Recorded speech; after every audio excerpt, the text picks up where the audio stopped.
করব।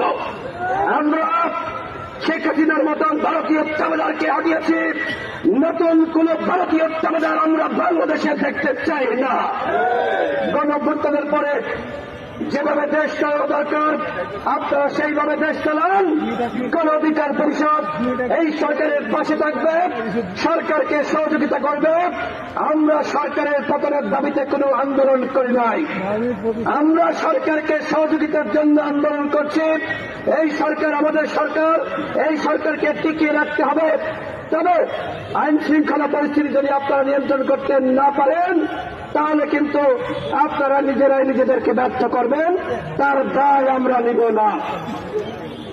আমি সর্বশেষ আবারও মনে করিয়ে দিতে চাই, যারা গতকাল ভারতের উপর হামলা চালিয়েছে তাদেরকে আগামী 24 ঘন্টার মধ্যে গ্রেপ্তার করানো হলে আমরা ওই স্বরাষ্ট্র উপদেষ্টাকে ঘেরাও করব এবং তার পদত্যাগ নিশ্চিত করব।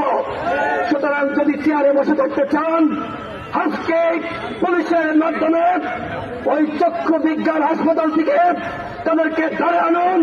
অন্যথায় গণ অধিকার পরিষদের নেতাকর্মীরা সংক্ষুব্ধ হয়ে যদি সংঘর্ষ তৈরি হয় তার দায় এই সরকারকে নিতে হবে, তার দায় স্বরাষ্ট্র উপদেষ্টাকে নিতে হবে। আমরা সবাই